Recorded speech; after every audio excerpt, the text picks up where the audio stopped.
Hello, my friends. Welcome to the Bradley J. Show. My question for you today is: have you lost or are you starting to lose confidence in the courts? I must admit I am, and I'm looking to Dean Michael Coyne of the Massachusetts School of Law to make me feel better if he can, or at least give me the truth as he sees it. How do you do, sir? I'm doing good. How have you been? I've been fine. I've been well. I'm doing this show now every day, so it gives me some. I didn't think I would like the structure, but I do. It's funny. I do it. Try to do it 10 o'clock each day, and I love it, and I'm glad to have you part of it. Well, I love being part of it again. You know, I loved being on the show. I do like the midnight hour. I think there's something special about Oh, as I people know. settle Wasn't that down. nice? But I can get The, used to 10 a.m. It's a lot easier driving home at that point too. right. You see, folks, if you're not familiar with Dean Coyne's relationship with me, I used to be a talk show host at WBZ, and he would be a guest, and it was a wonderful thing. Once a month, he'd come over, and you'd do 2 hours, midnight to 2 a.m. in person, which was quite a feat. And well, we always looked forward to it, but still, little bit of that vibe lingers even in the daytime for me anyway. That's right. I loved it. I mean, listen, I remember we've talked about that. I grew up on Larry Glick and Glick Nicks, and there's something personal and really nice about having conversation late at night while people are, those that are interested in really paying attention. And we had a lot of good exchanges, you and I, but also with a lot of the listeners. So let's recreate that and do it at 10 or whatever time throughout the day that folks decide to listen to us. All right. So Dean Coyne, or Michael, or Mike, the Whatever legal you like. system, the legal system, as I see it, is the thing that made the United States better than other countries. That was the thing that you could depend on. The legal system was the bedrock of what made us great. But I'm feeling like it's slipping away, just kind of like the other branches are slipping away, and all due to a reduction in the desire to maintain the institutions and an increase in the desire for personal gain. That's kind of the short version. Whatever the reason, I'm seeing a lot more judicial activism, but maybe it's just because I haven't been alive for 200 years and I can't see the big picture. So it feels like we're in an unprecedented period of judicial activism. Is that true, or is there precedent for this? Um, I think it is true, but let's try and put some of this in perspective, because as you point out, it is the rule of law that has separated our country from many others, and it was what we always fell back on: is that at the end of the day, everyone should be treated equally under the law, and the judges should attempt to ensure that. And it doesn't make a difference whether you're rich or poor or black or white. That's the goal. And at the end of the day, it's the rule of law that is applied equally, as it says on the Supreme Court, equal justice under law. And that's what we believe and fervently believe. It's part of, I think, our very makeup.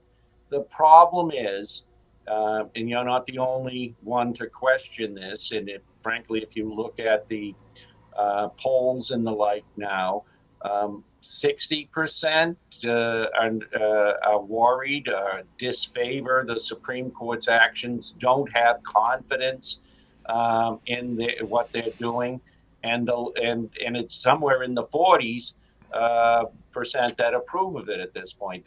Those are historic numbers with respect to the lack of confidence in our Supreme Court, and much of it occasioned by the recent decision in Dobbs, but other actions as well. And so, what I want to do first is, though, separate out the Supreme Court from all the other judges and courthouses in the district courts, our superior courts, our probate and family courts, all the courts that are doing, the good work every day to try and enforce the rule of law. One court doesn't reflect on all the other judges and court personnel that, in fact, are still keeping order and helping us put lives back together and everything else. But there is a significant lack of confidence in the work of the Supreme Court in this point. And I'd be hard pressed to say that it's not justified. There are actions that, in many ways, are unprecedented at that level at this point, that people have a legitimate right to question its integrity at this point. Two of the three things that are making me question the court are they have to do with the Supreme Court. One, a lower court.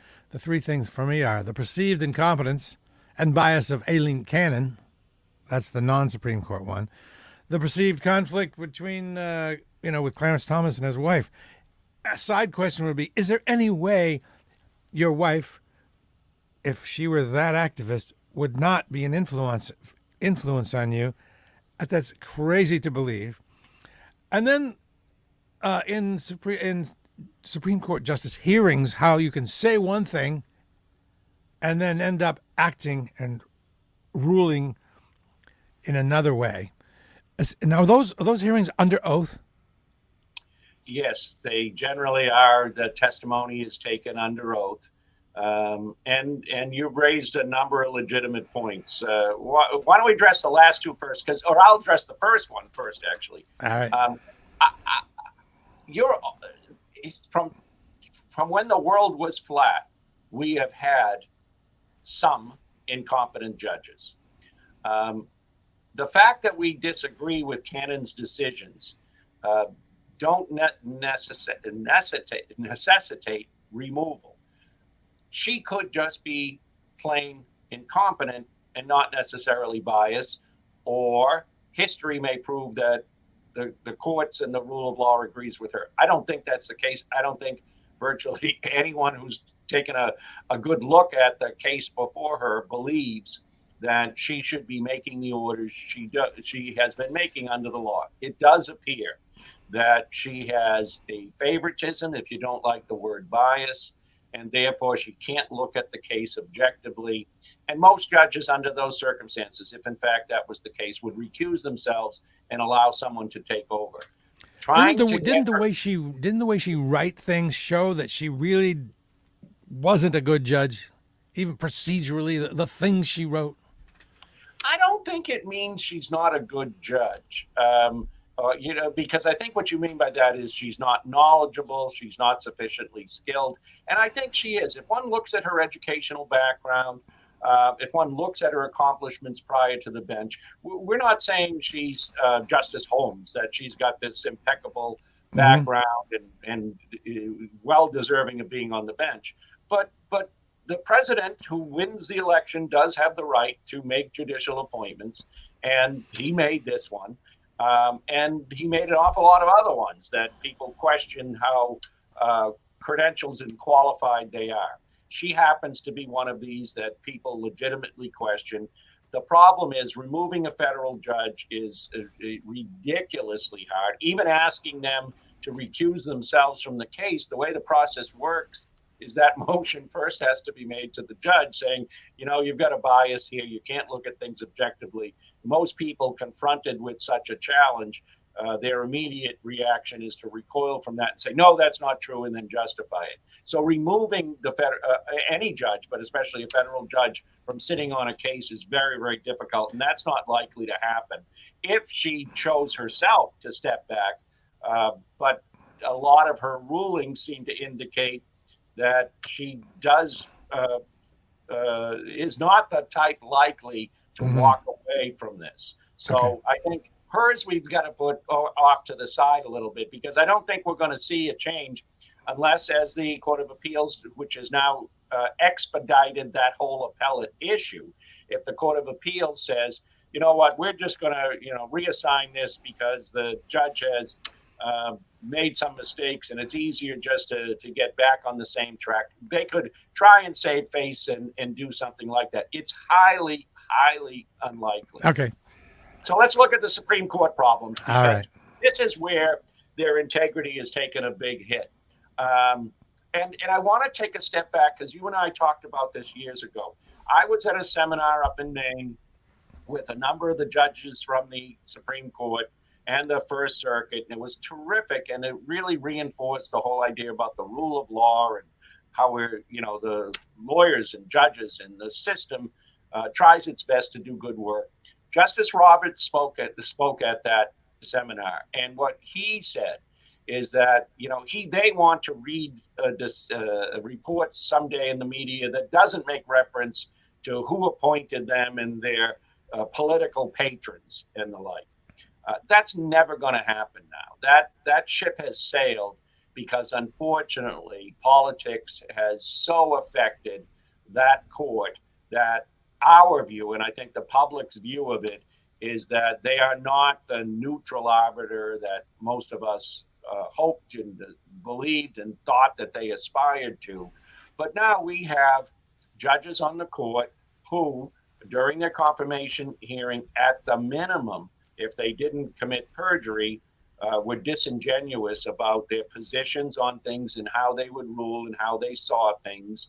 And really, all of them spoke to the rule of law being of paramount importance.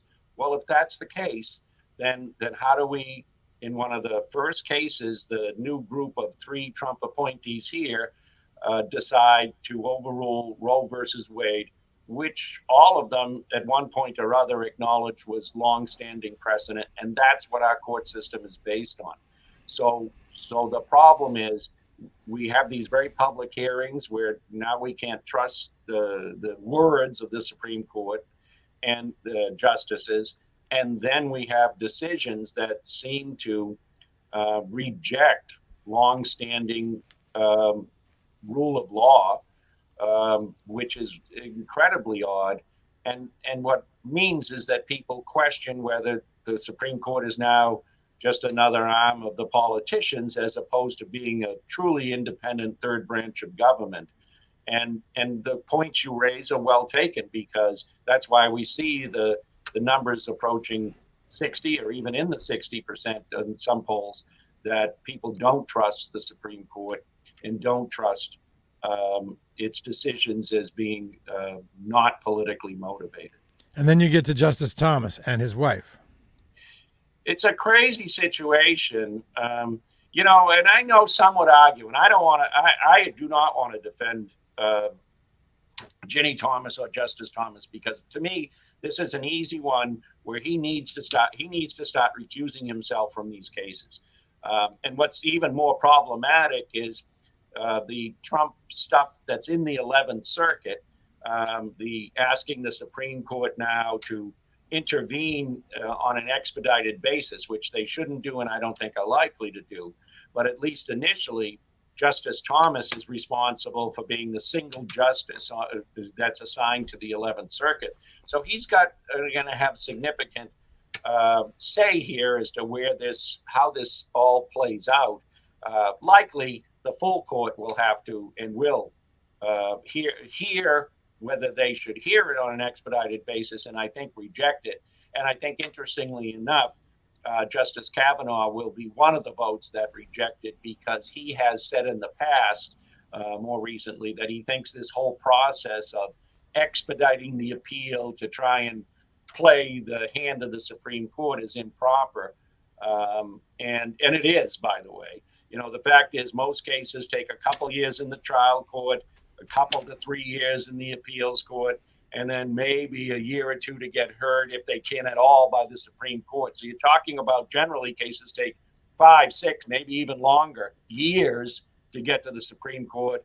And these cases now, and Trump is the one that has pushed this extensively, are trying to be pushed to the Supreme Court within months of having been in the trial court. Very unusual procedure, not incredibly healthy, because what that oftentimes means is all the facts, all the information, all the law hasn't been examined as carefully as it should be at the lower levels. And so I think you've got a real problem there. But let's be honest, a lot of folks are looking at the numbers and counting heads and saying, if it's 5-4 that decide to hear this appeal, the 5 conservative justices, 3 of them are appointed by Trump, and the other 2 have allegiances to the Federalist Society and the like.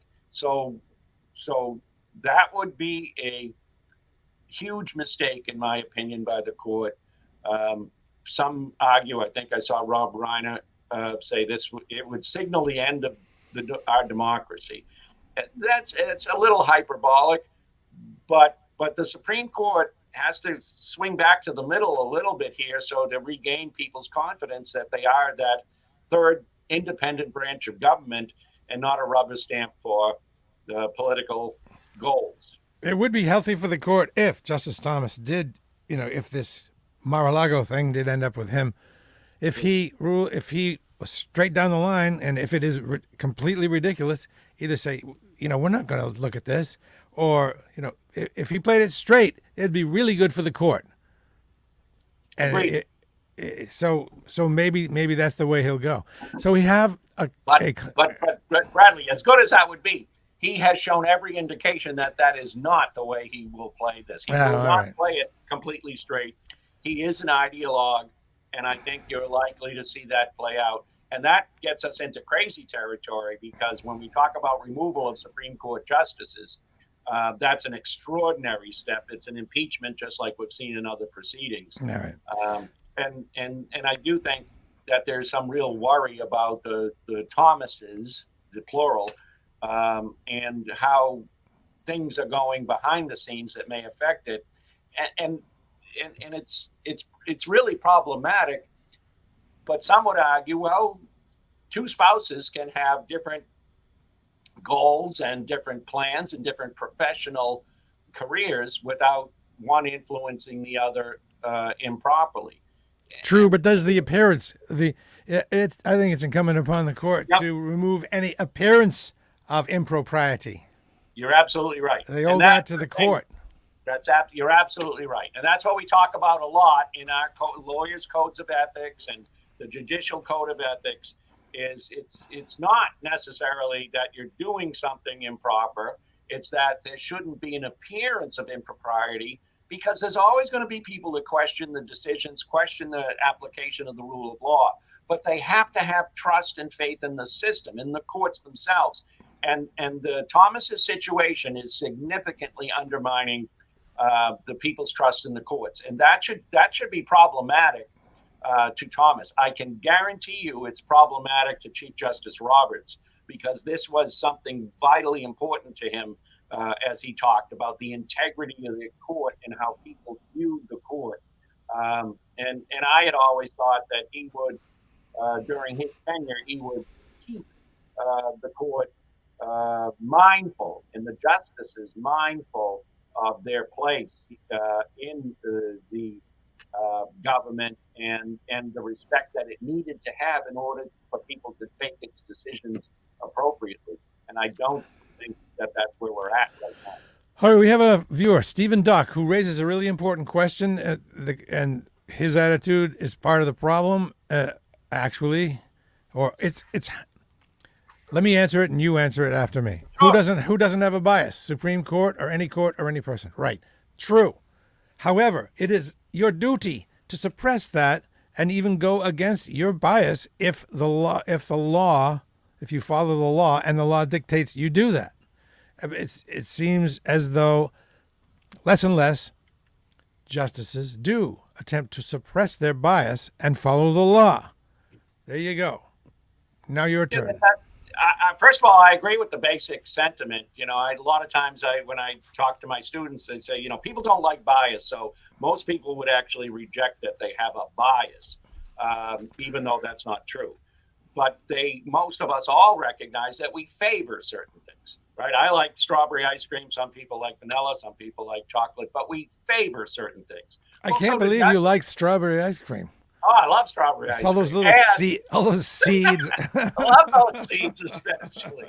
But at any rate, we recognize that we are products of our background, of our upbringing, of our churches, everything that makes us who we are. That when we put on that black robe doesn't go away. So I agree with the basic sentiment. But we also agree that when we put on that black robe, that it's the rule of law that is paramount in how we make decisions and what we apply to the case before us. We put aside what we favor. We put aside all those lessons from mom and our clergy members and all the rest, even though we recognize that still influences us. And what many people are seeing now is that that's not what the Supreme Court has done here. They said one thing, and now they've gone in a completely different direction when it came time to apply the rule of law. They instead, as some people see it, and there is support for it, they applied their ideology and their personal beliefs as opposed to the rule of law. And that's what people are very, very concerned about. Okay. Thank you for that, Steve. Now, I'm going to actually read something that I wrote because I wanted to word it exactly. If it sounds like I'm reading it, it's because I'm reading it. It's something there's something I've noticed in, and this is just a political observation, me from a distance, seeing how one side acts and one side doesn't. I'm calling it cutting off your nose to spite your face, a political observation. There are people on the left that despise Biden so much that they want to punish Biden and support Trumpism. I personally know someone who's doing that. They're far on the left, they hate Biden, and so they're supporting Trump to get at Biden, I guess. They forget the real impact of the president comes from court appointments, and that, you may not like your side, you may not like your leader, but you have to side with your leader, because if the other side gets in power, you're going to get all kinds of things you probably don't want. And on the left, one of those things is Roe going away. So what I'm trying to point out to folks who would either stay home because they don't like Biden, or on the other side, stay home because they don't like the nominee for their side, it's the court appointments that matter. Comment.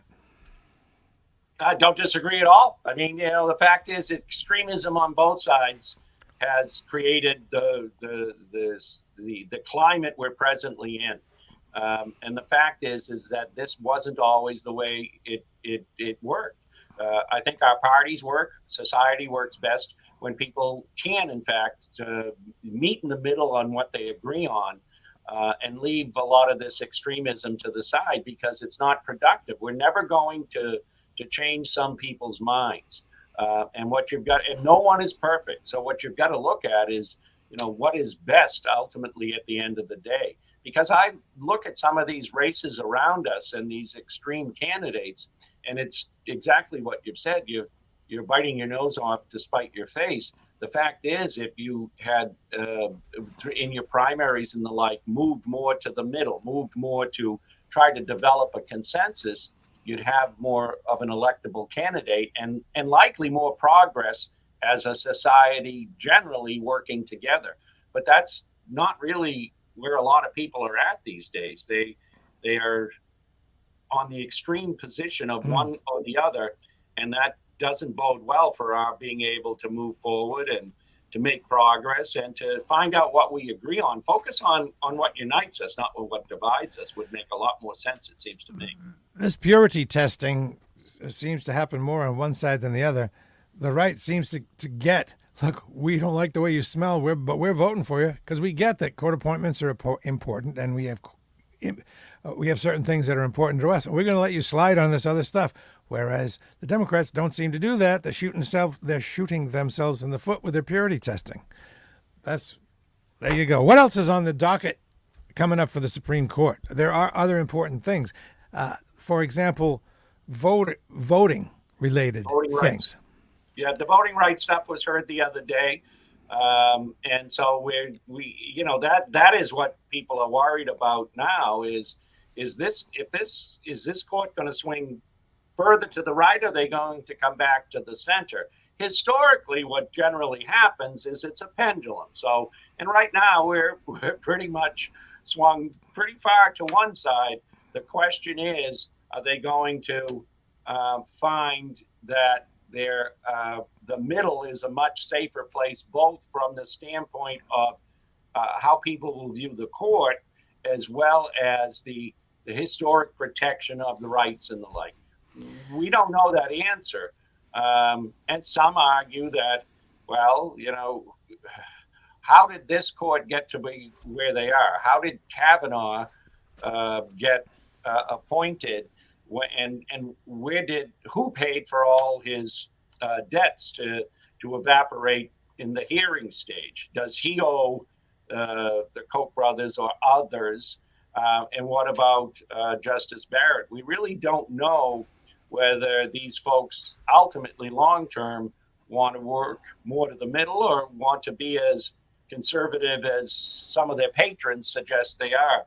So that's what the question is. It's not really sort of some of the business cases they have before it, but they have a couple of interesting business cases as well. There's a couple of interesting ones about Facebook and Twitter with respect to potential liability for websites and First Amendment and how that all plays out with the Congress there's a statute that gives them protection as presently interpreted. But the question is that will that ultimately stay that way? Because it's a very broad protection they have. And both Republicans and Democrats at times question whether that statute goes too far. So the Supreme Court will decide it. It's a very, very important case, both on the standpoint of First Amendment rights, as well as the future of the internet as well. I have a final question, comes from Will Lyons. Interesting. The Roe versus Wade ruling will have an effect on the midterm elections. Do you think the rulings could be released and timed for politics? Oh, that's another great question, Will. The first half is absolutely correct. There's no doubt it will have an effect on the midterm elections. You would hope not that these decisions aren't timed to influence elections and the like. The decisions are timed in some ways. Obviously, we saw with the Dobbs decision, there was just about a fully completed decision that was circulating months and months before it was ultimately released. And then they released it at the very last part of its term so that they could go away for the summer and to their various legal education programs across Europe and the like, and not be subject to some of the heat that decision caused. And so our decisions sometimes timed for various reasons? Yes. You would hope they're not timed for political advantage. But again, that is a legitimate question that we raise and we worry about now because we think politics has infected the Supreme Court to a far greater extent than it ever has. And that's not an unfair comment at this point. Time will tell whether that, in fact, is going to be true. This present Supreme Court hasn't been together that long. The decisions they make this term and the next term will tell us whether we are in dire need of expanding the Supreme Court, changing the terms of the Supreme Court by using term limits. There's a lot of things that, even absent these present issues, we would start to think about what should be done with the Supreme Court. You know, our judges in Massachusetts have to retire at 70 years of age. They can then be recalled for some cases and the like, but 70, it's a hard stop. You know, I'm not so sure that's not a good rule. It's not that we stay as sharp as we might like for the rest of our lives. We don't. I don't know what the present number is, but before the most recent appointees are relatively young.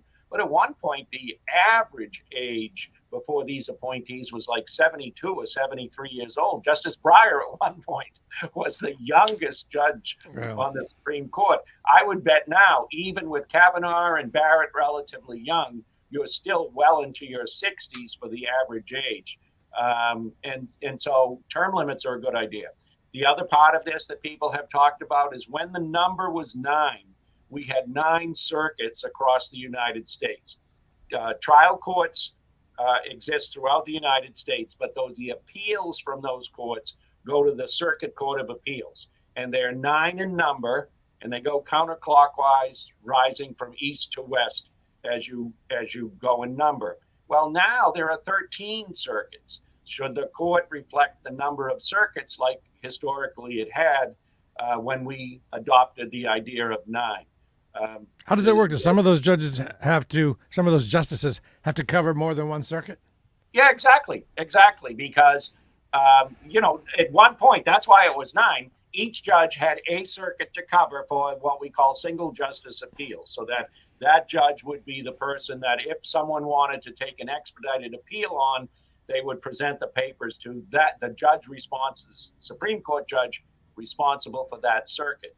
Well, now, because there's 13 and not 9, then some of the Supreme Court justices have to cover more than one circuit. All right. As always, wonderful to talk to you. Learn a lot. Have a good time. And hopefully we do it again in about a month, I guess. And I'll be here. All the best to you and yours. You too. All right, folks, if you like this, you know what to do. Subscribe, follow, like, share, all that stuff. Really appreciate it, Mike. And to all you out there, thank you. Thanks, Bye-bye. everyone. Thanks, Bradley. Bye-bye.